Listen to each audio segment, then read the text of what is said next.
Meet the Austin Healey Sport Club. They like tweeds and beards and beer with soil floating in it. And they think car design peaked in, about 1968.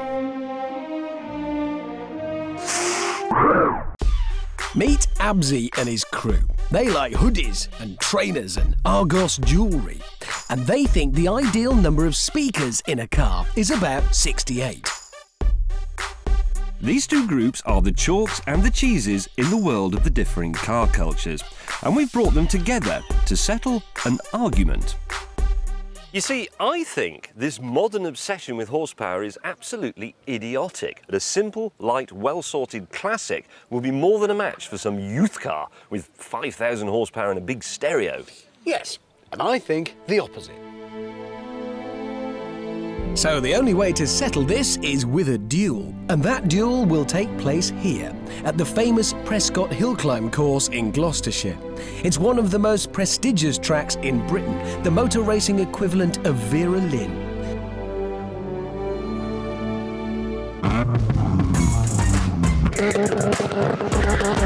And here comes my car now.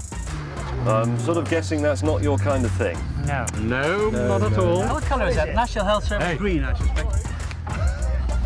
If we had a heavy snow, it would be clearing that, wouldn't it? Well, you can mock Beard Brigade, but this Peugeot 306 is one of the finest modified cars in the country, with over £26,000 worth of mods, including 3 TVs, a PlayStation, and over 54 inches of subs. And now, representing a time when subs were something we used to fight the Germans, behold the majesty of the Austin Healey, which has stalled. This is a 1961 Frog Eye Sprite. That's what you got to be. Marvellous. Does it go any lower than that, or is that it? No, it's the suspension doesn't move, it's fixed. Ah, okay. It's kind of exactly old-fashioned. In this battle of arthritis against acne, it's Hammond's group who have the power advantage. That's a 3-litre V6, roughly about 200 brake. That's probably about 5 times what he's got over there. Possibly. But what do you reckon 0 to 60 time would be? About 6.2, I reckon. Oh, that's all right. In fact, you've probably got a more powerful stereo than he has car. By contrast, the geriatric Healey sports a modest 130 horsepower, almost 100 less than the Peugeot. What about the top speed? Well, again, the gearing would probably bring that down to about 95. That's not so good, to be honest. And the classic car boys were worried about the fearsome brakes on the Max Power car. Still, we didn't win 2 world wars by standing around moaning. So, some serious fettling began to make the Healey lighter and more agile.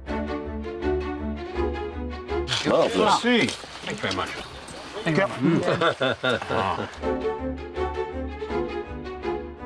Meanwhile, over at the youth centre, things weren't so hectic. You've got 4 screen. This is the best bit. It's a colour camera as well. Now, this isn't necessarily going to help us go faster. Not really. Both cars were ready for their timed runs up the hill. We just needed an independent driver. Someone who follows no car culture, who has no age, who has no friends to text and no real L preference.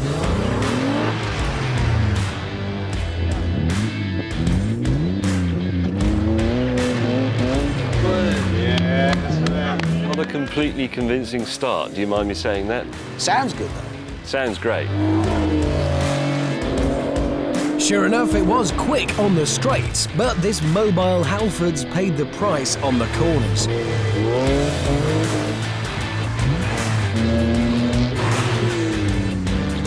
It's sort of a bit James Bond film, isn't it?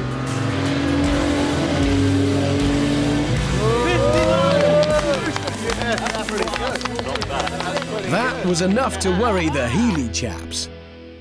So, you're going to wind yours up and give it a shot, then? No, that's a good time, but it's not unbeatable. So, the gauntlet thrown down for the Antique Roadshow.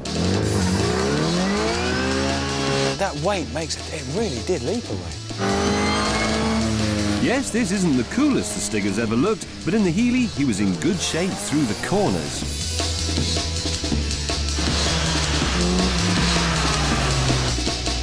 Oh, I'm getting close. The Healy blitzed the last 2 turns, but would it beat 59.26? Yes, the Beards had won it by a whisker. Age, experience, tweed and a little bit of facial hair is what it takes to win at hill climbing. Right, I know which one I'd rather go home in, the one with a roof and a windscreen.